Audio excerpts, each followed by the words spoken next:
Hello, my name is Dr. Jack West, and I'm a medical oncologist specializing in lung cancer at the Swedish Cancer Institute in Seattle, Washington. I also serve as the president and CEO of GRACE, the global resource for advancing cancer education.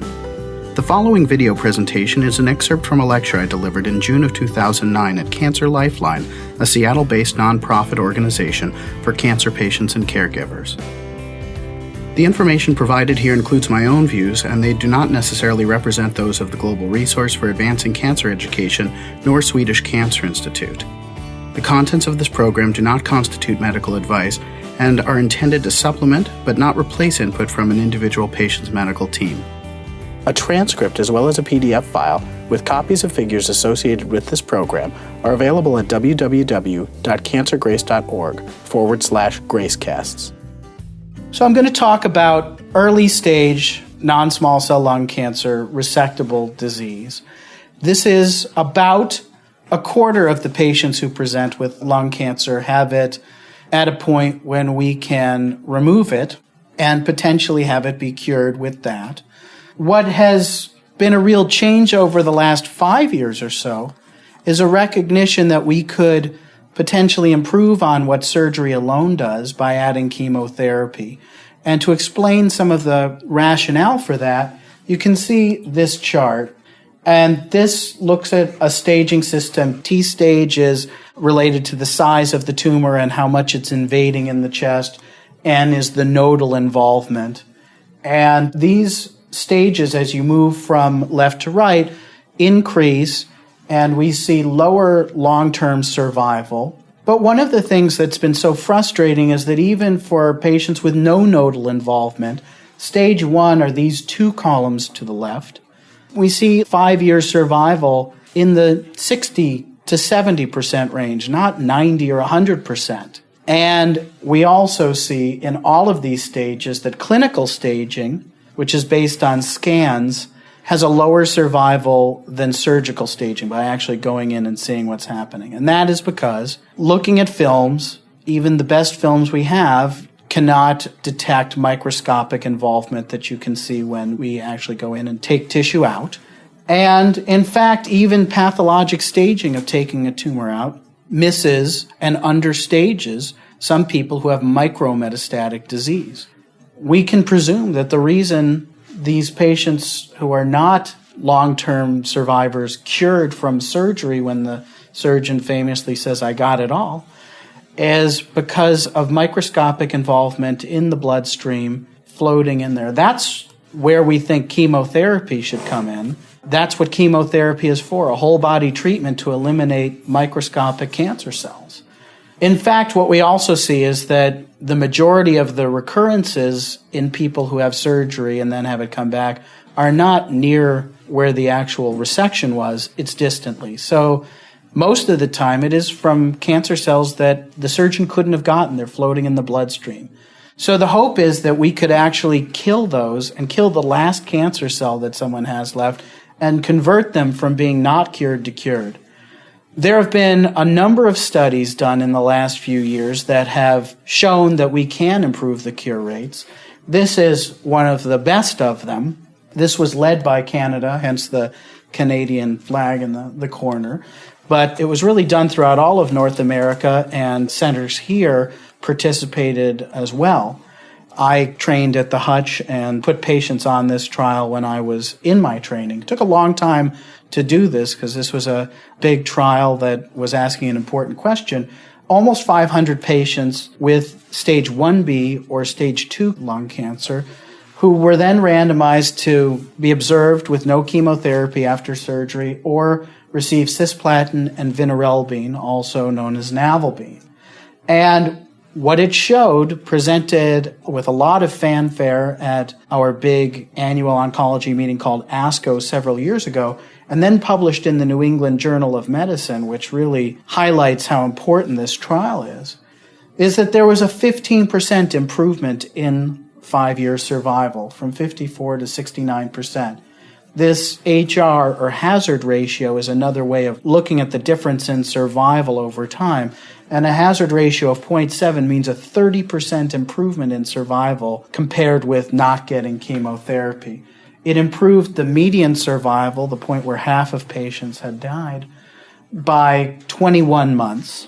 And these are the curves from the New England Journal paper. And this is, as time goes by, which is from left to right, the curves going downward means that patients have subsequently died. And we like to see big gaps between the curves that show that the treatment we were looking at actually made a difference and more people were surviving. And you can see that the recurrence-free survival, the time before we saw the cancer return, was far, far better in the patients who received chemo than those who did not. And this is the overall survival on the right, and you can see a clear separation of the curves that showed this treatment made a difference and improved survival. Now, I had mentioned that this trial included patients with stage 1B as well as stage 2 lung cancer. And when they looked at how the patients did depending on whether they had stage 1B or stage 2, they saw that the benefit was really entirely in the patients with stage 2 cancer. That's shown in the curve on the right here. The curves on the left are overlapping, and in fact, observation is a little higher there. It's not a significant difference. But this suggests that the patients with lower stage and therefore lower risk of the cancer coming back really didn't have as much to gain from it. And in fact, other studies that have looked at the same question have found very similar trends. There was one study that just looked at patients with stage 1B tumors and gave carboplatin and paclitaxel, a commonly used regimen, and that showed a non-significant improvement in survival. But when they looked at patients who had larger tumors, more than 4 centimeters, they had a benefit, and the patients with smaller tumors did not. This slide looks at the results from multiple studies at once, called a meta-analysis. So it pools together the results of a lot of studies that were on their own not large enough to say anything very definitive. And you can see that the boxes, which represent the number of patients in these trials, shift to the left, representing a greater benefit in survival from chemotherapy with higher stage disease. 1B, kind of borderline. Stage 2, clear benefit. And in some studies that included patients with resected stage 3 lung cancer, also a benefit. When you look at stage 1A, which are not a large number of patients, you can see because the box is very small, that is unfortunately on the wrong side of the line, suggesting a detrimental effect from chemotherapy. This is not definitive, but it is suggestive that the patients who have the least to gain from chemotherapy have the most to lose from it. And you could imagine that chemotherapy, as much as I would like as someone who gives it for a living, is not an entirely non-toxic treatment, especially if you've had a recent surgery. So if you have high-risk disease, you have a potentially big benefit for a fixed amount of risk and side effects. If you have a very good prognosis and very little risk of it returning, you have all of the side effects of somebody else, but with very little potential improvement in that. What we are also starting to see is that we might be able to determine patients at higher or lower risk for recurrence or greater or lesser benefit from chemo, not just based on the stage, which is a concept that has been around for decades and decades, but by new molecular tests. This slide represents a paper presented in the New England Journal of Medicine based on the first big study in post-operative therapy that showed a benefit. It was called IALT, or International Adjuvant Lung Trial, a worldwide study with a very broad group of patients involved. And the benefit was not that large in this, probably partly because there was such a variability in the people put on the trial and the treatments that they received.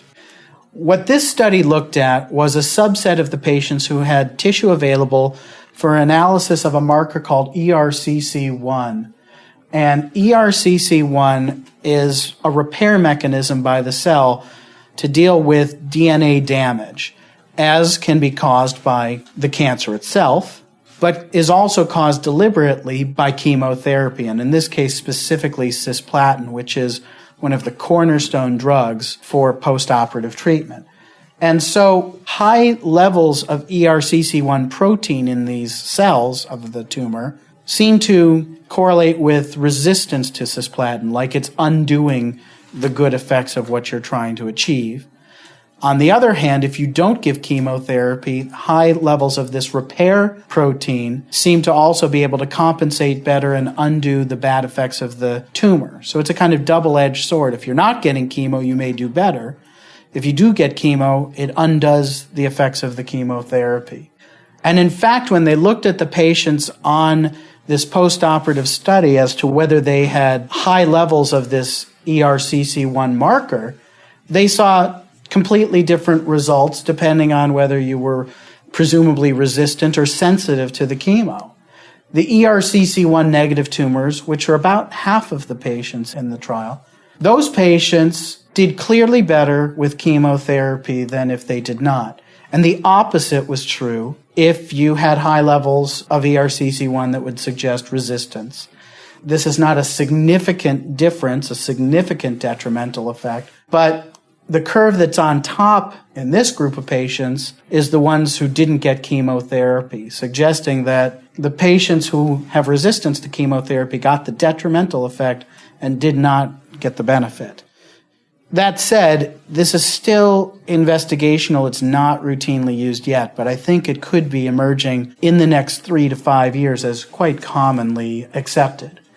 This is a very similar concept called gene signatures, where they actually look at multiple genes in the tumor to see if they can figure out a pattern that separates higher risk tumors from lower risk tumors. And in fact, this work, which came out of the same study from Canada that I highlighted earlier, shows that they could come up with a 15-gene profile of high versus low that remarkably separated better risk from high-risk patients, and that this applied better than stage. In other words, the patients with the unfavorable profile did very poorly whether you were stage 1 or stage 2, and the good risk patients also did very well regardless of stage. And very similar to the ERCC1 story, this profile seemed to predict who would get a benefit from chemotherapy. If you were a high-risk patient, you did far better with chemotherapy than if you didn't get it. And basically what it could do is restore somebody with a high-risk profile to a survival probability closer to a good risk. The low-risk patients were pulled down by chemotherapy, it seems. They had a worse survival if they got chemotherapy. So this seems to matter, and the problem with it right now is that it requires tissue to be frozen instantly at the time of surgery, called snap frozen, and this is not standardly done. This is really pretty investigational, done at a few centers with very committed surgeons to this concept, but it's not generally practiced yet. It's certainly promising, and if this gets shown in other studies to be as predictive as this, we may see more and more of this done, but right now it's not commonly readily available. So this 15-gene signature may refine prognosis beyond the standard issue staging profile, and it could have important implications to modify your enthusiasm for recommending chemotherapy or not. But this is what's called a retrospective review. We already saw what happened and we went fishing and saw that there were differences. It's not the same as actually making decisions based on a test and seeing that that actually made a difference. And as I had mentioned, the requirement of having snap frozen tissue is a limitation because this is just not currently available routinely. So I wanted to highlight a few of the bigger questions in post-operative therapy that are happening now, because what is being studied now could be our treatments in 2, 3, 5 years. One of the issues is, can we improve on what standard chemotherapy does to improve survival post-operatively by adding a targeted therapy to chemotherapy? And one of the agents that has improved survival in patients with metastatic disease is Avastin or bevacizumab. This is an anti-angiogenic agent to help reduce the blood supply to the tumor and limit its growth or kill it that way. Survival is improved in patients with metastatic disease by adding this Avastin and anti-angiogenic agent to chemotherapy. Can it improve survival in people with curable disease? This study is taking patients with stage 1B larger tumors, stage 2 and some stage 3 patients who can have surgery, and randomizing them to cisplatin-based chemotherapy with any of now 4 different partners, because we really think from the available work in lung cancer metastatic disease that these 2 drug combinations are remarkably similar in their activity. So you can use any of these combinations, and half the patients get the 2 drug chemo, and half the patients get the 2 drug chemo with the Avastin added to it. This study is going on right now. People are participating all throughout the country, in fact, throughout North America. And we hope that in a few years this trial will close and we'll be able to see the results and possibly have a way to improve our current survival numbers by adding a new agent if it works. It's possible that the Avastin, or bevacizumab as its scientific name, will add nothing, may even add side effects and be worse. But it's an important question to ask because it seems to help patients with metastatic disease in a limited way. Maybe we could improve the cure rates in earlier stage. Another question is about using EGFR inhibitors, or epidermal growth factor receptor, and I'll talk more about that very shortly as well. Drugs like Erlotinib, which is known as Tarceva as its marketing name, also approved by the FDA for metastatic disease. It's not routinely used for earlier stage disease, but it's an oral daily pill, and there's certainly some appeal to the idea of giving a potentially less toxic pill instead of chemotherapy as people are trying to recover from surgery. And so this approach looks at nearly 1,000 patients who have expression of this EGFR protein on their cancer cells or high levels of the gene in the cancer cells that are taken out at surgery. And 2/3 of the patients, either after chemotherapy or if they aren't doing chemotherapy instead of chemotherapy, will get Tarceva for up to 2 years. And 1/3 of patients will get a placebo. And we will see whether there is a difference that the Tarceva perhaps will improve the survival and lower the risk of the cancer returning. We don't know that yet. And then another large trial, this is actually looking for over 2,000 patients, very ambitious, but is looking at a vaccine against a protein that's made by some cancer cells called MAGE. Now, the MAGE protein actually stands for melanoma-associated antigen, but it is seen in some lung cancers, more commonly in the higher stage, more aggressive cancers. About 1/3 of the tumors that are able to be removed as early stage lung cancer have this protein. And an early study of this vaccine against it looked like it helped somewhat in reducing the risk of the cancer returning after surgery. This study is looking at that question on a much larger scale, so that half of the patients will get the vaccine, which is given initially every 3 weeks for 5 treatments, and then as a maintenance strategy with a vaccine every 3 months for up to 2 years after that, or a placebo to see if the vaccine really works. And that would be a nice alternative or addition to chemotherapy. And again, this trial also, some patients will be enrolling instead of chemotherapy if they could stand to have their risk reduced, but are not either interested or good candidates for chemo, or it would follow chemotherapy if they did get it. So to summarize my conclusions on early stage non-small cell, there's a statistically significant, but I would also say quite clinically significant improvement in overall survival with a platinum doublet, at least for the stage 2 and resected stage 3A patients. The story with stage 1B is more debatable, and it probably has to do with the risk of it coming back. So larger tumors have a higher risk of coming back, and we are a little more encouraging about having chemotherapy for larger stage 1B tumors, or ones that look very aggressive under the microscope, things like that. But in any of these patients, it's only feasible for a subset of patients, and the statistics in the United States recently suggest that only a little more than a third of patients who have surgery go on to get chemotherapy.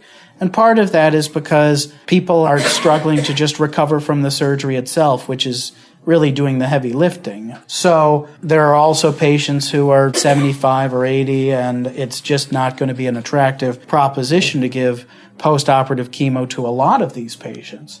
Some work, though, suggests that there is a risk to chemo. It's not just that it's either going to help you or it will do nothing.